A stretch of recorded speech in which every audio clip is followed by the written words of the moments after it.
প্ৰগতিশীল খিলঞ্জীয়া জনগোষ্ঠী সমন্বয় সমিতিৰ যোৰহাট জিলাৰ চেলেংহাটৰ টেঙাবাৰী গাঁৱত সজাগতা সভা। বৰ্তমান সমগ্ৰ অসমৰ অসমীয়া জাতি বুলি চিনাকি দিয়া প্ৰতিটো জাতি জনগোষ্ঠীয়ে নিজৰ নিজৰ জনগোষ্ঠীটোৰ সামাজিক ৰাজনৈতিকভাৱে সমাজত প্ৰতিষ্ঠা কৰাৰ মূল লক্ষ্য হৈ পৰিছে। আনহাতেদি গাঁও অঞ্চলত থকা নামঘৰ কেন্দ্ৰিক সমাজ ব্যৱস্থাবোৰৰ ভাগ ভাগ হৈ থকা চৰিত্ৰসমূহে একতাৰ বলৰ দুৰ্বলতাৰ অধিক আগ্ৰাহিত ৰূপত প্ৰকাশ পাব ধৰিছে।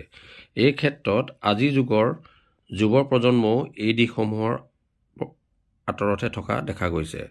জ্যেষ্ঠসকলৰ অনুভৱ হৈছে সমাজৰ সাম্প্ৰতিক সমন্বয়ৰ এই দিশবোৰে আৰু অধিক সংকটৰ সকলোৰে গভীৰ চিন্তাৰ বিষয় হৈ পৰা এনেবোৰ দিশ সামৰি প্ৰগতিশীল খিলঞ্জীয়া জনগোষ্ঠী সমন্বয় সমিতিয়ে চেলেংহাটৰ টেঙাবাৰী গাঁৱৰ নামঘৰত ৰাজহুৱা প্ৰেক্ষাগৃহত এখনি মুকলি আলোচনা সভাৰ আহ্বান কৰে। এই আলোচনাৰ বিষয় হ'ল কেৱল গ্ৰাম্য সমাজবোৰৰ মাজত এক সৌহাৰ্দ্যপূৰ্ণ আলোচনাৰ মাজেৰে ন্যূনতম উমৈহতীয়া কমন মিনিমাম প্ৰগ্ৰেম কাৰ্যসূচীৰ জৰিয়তে আমাৰ উঠি অহা প্ৰজন্মক একতাৰ বাট দেখুওৱা। উক্ত সভাত উপস্থিত থাকে ইণ্ডিজিনিয়াছ পিপুলছ অৱ মুংডুন চুনখামৰ মুখ্য উপদেষ্টা নীলাম্বৰ গগৈ আৰু সচিব প্ৰধান অনুপ আৰন্ধৰা। Bureau' report Patkai TV.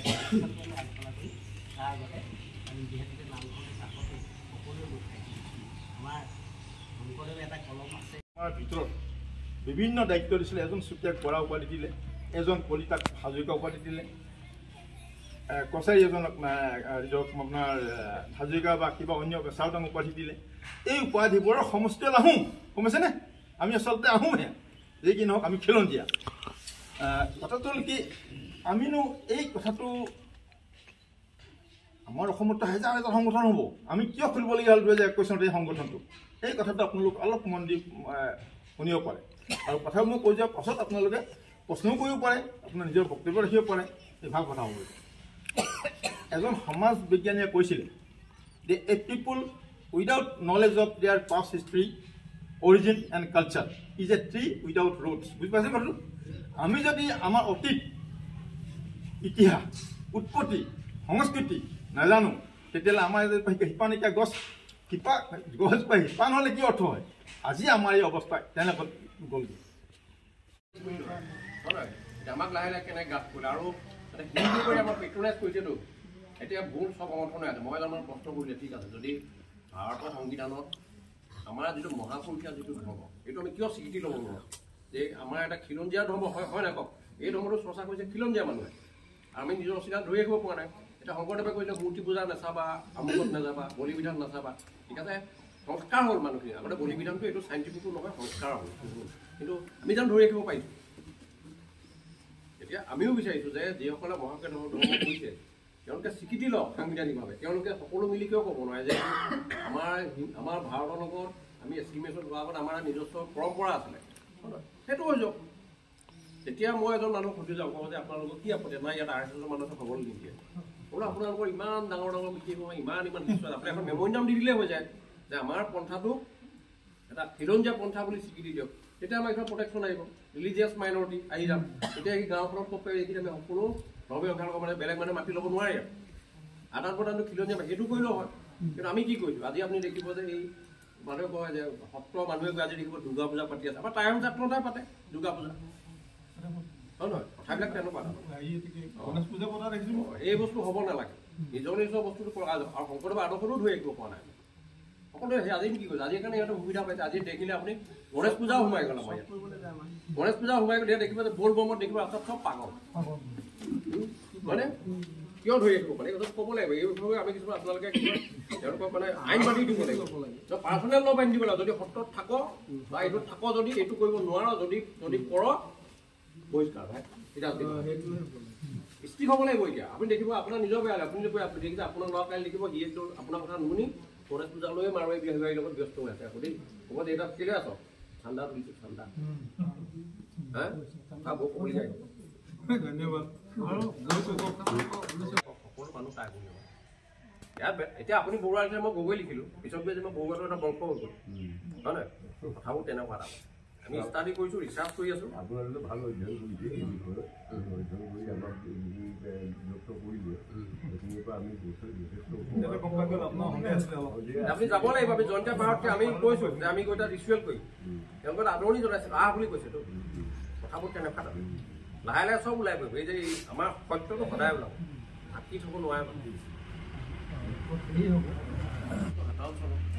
ছেকেণ্ডখন হৈছে 1989 চনত এখন 169 ইণ্টাৰনেশ্যনেল আন্তৰ্জাতিক শ্ৰমিক সংস্থা যি আছে তাৰপিছত লাষ্টখন হ'ল আপোনাৰ মাৰ্টিনেছ কবৰ যি তাত কথা হ'ল 1969 যিখন 89 চনৰ আছিলে তাত আমাৰ চেল্ফ ডিটাৰমিনেশ্যনৰ কথাটো আছে ভাৰত চৰকাৰে তেতিয়া ক'লে যে চেল্ফ ডিটাৰমিনেশ্যন দিব নোৱাৰোঁ যে ইণ্ডিয়া খণ্ড বিখণ্ড হ'ব তাৰপিছত যেতিয়া কথা আহিলে 2007 2007 তাত কিন্তু ভাৰতে ছাপোৰ্ট কৰিছে 48 চনত এতিয়া আমাৰ কথাটো হ'ল আৰু আমি যিবিলাক এইবিলাক ইণ্টাৰনেশ্যনেল মিটত কানেকশ্যন কৰি থাকোঁ তাতে মানে ভাৰত চৰকাৰক নৰৱে প্ৰশ্ন কৰিছে যে আপোনালোকৰ ইতিমধ্যে প্ৰথমতে যিখন ৰাষ্ট্ৰসংঘৰ 53 চনত তাত আপোনাৰ জাৰ্মানী কানাডা আমেৰিকা যুক্তৰাষ্ট্ৰ ইমান দিকে বিৰোধিতা কৰিছিলে খিলঞ্জীয়া সুৰক্ষা কিন্তু তাৰপিছত ভাল খবৰটো কি হ'ল যেতিয়া বাৰাক ওবামা যেতিয়া প্ৰেছিডেণ্ট হ'ল তেওঁলোকে আইনখন মানি ল'লে আৰু অষ্ট্ৰেলিয়াত মানিলে নিউজিলেণ্ডত মানিলে কানাডাত মানিলে ইতিমধ্যে তেওঁলোকে ক্ষমাও খুজিছে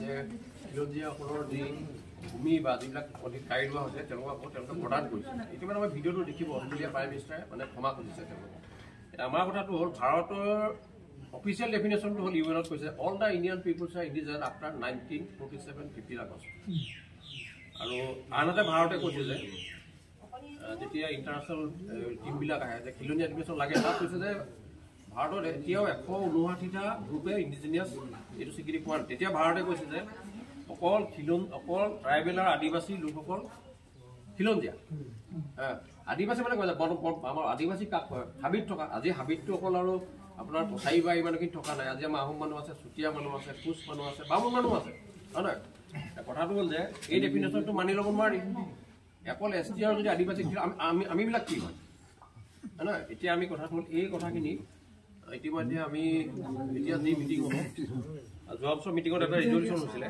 যিখন আপোনাৰ ৰাষ্ট্ৰসংঘৰ সাধাৰণ পৰিষদত এখন মিটিং এখনক কোৱা হয় দুখন আমাৰ দুখন মিটিং হয় খিলঞ্জীয়া লৈ দিয়ে এখন হয় আপোনাৰ এপ্ৰিল মাহত হয় এখন আপোনাৰ ৰাষ্ট্ৰসংঘৰ নিউয়ৰ্কৰ যি সাধাৰণ পৰিষদ তাত হয় এইখনক united nation permanent forum on indigenous issue তাত আমি প্ৰশ্নখিনি তুলিছিলোঁ তেতিয়া আমি তাত তুলিছিলোঁ যে এই যিটো নাগালেণ্ডত যিটো মানুহকেইজন মাৰিলে তেতিয়া আমি ক'লোঁ আৰ্ম ফ'ৰ্চ এক্টখন মানে এখন কেঞ্চেল কৰিব লাগে নৰ্থ ইষ্টৰ পৰা তেতিয়া তাত এটা ৰেজলিউশ্যন ল'লে যে আৰ্ম ফ'ৰ্চ এক্টখন নৰ্থ ইষ্টৰ পৰা সম্পূৰ্ণ উঠাই দিব লাগে আৰু যিবিলাক আৰ্বিট্ৰেৰী কিলিং বুজি পাইছোঁ শব্দটো যিবিলাক মানে আৰু যিবিলাক এক্সট্ৰা জুডিচিয়েল কিলিং হৈছে এইবিলাকৰ এটা মানে এনকুৱাৰী হ'ব লাগে এই মানুহজন আহিব লাগে ৰাষ্ট্ৰসংঘৰ পৰা আহিব এজন স্পেচিয়েল ৰেপৰ্টিয়ৰ বুলি কয় ইতিমধ্যে কিন্তু ভাৰত চৰকাৰৰ টেঙৰটো ইহঁতে কৈ থাকে হিউমেন ৰাইটছৰ কিবা কিবি হৈ একেটাই আৰু ইতিমধ্যে আমি আমাৰ নেক্সট মিটিংখন এটা যোৱা অহা মাহত ফেব্ৰুৱাৰীত এখন ত্ৰিপুৰাত বহিব আমাৰ এইটো মানে ৰাউণ্ড টেবুল হৈ থাকে এতিয়া আমি এটা এজেণ্ডা ঠিক কৰিম নৰ্থ ইষ্টৰ লগ লাগি আমাৰ এজেণ্ডাখিনি থাকিব যে we want the discussion of Yandabo treaty in the UN platform সেইটো আমাক লাগিব তাৰমানে ভাৰত চৰকাৰক কোৱা ইয়াণ্ডুবু সন্ধি নাই যদি এতিয়া ভাৰত চৰকাৰে ডেফিনেশ্যন দিছে যে ভাৰতত থকা আমি হাজাৰ বছৰ ধৰি মানুহখিনি বাস কৰি আছোঁ সেই মানুহখিনি খিলঞ্জীয়া আমিতো হাজাৰ বছৰ থকাই নাই যদি হাজাৰ বছৰ আছিলে ভাৰতত ইয়াণ্ডুবু ট্ৰিটি কেনেকৈ আহিল এইটো 200 বছৰ হোৱাই নাই এতিয়া সেই বস্তুটো আমি চেলেঞ্জ কৰিম আৰু ছেকেণ্ড কথা হ'ল আমাক বিচাৰিছোঁ যে আমাৰ পাঁচটা হেৰিৰ ওপৰত দাবী যিমান আমি বিচাৰিছোঁ যে কমপ্লিট ইমপ্লিমেণ্টেশ্যন অফ আণ্ড্ৰিম নৰ্থ ইষ্টাৰ্ণ ৰিজন তাৰপিছত আমি বিচাৰিছোঁ যে যিখন ককাইদেউ হৈ গ'ল ইনাৰলেণ্ড পাৰ্মিটটো আমাক লাগিব আৰু আমাৰ যিবিলাক ট্ৰেডিশ্যনেল যিবিলাক আমাৰ ছিষ্টেম আছিলে এতিয়া আমি বিচাৰিছোঁ কি আমাৰ ধৰা নিজৰ এখন পাৰ্চনেল ল আছে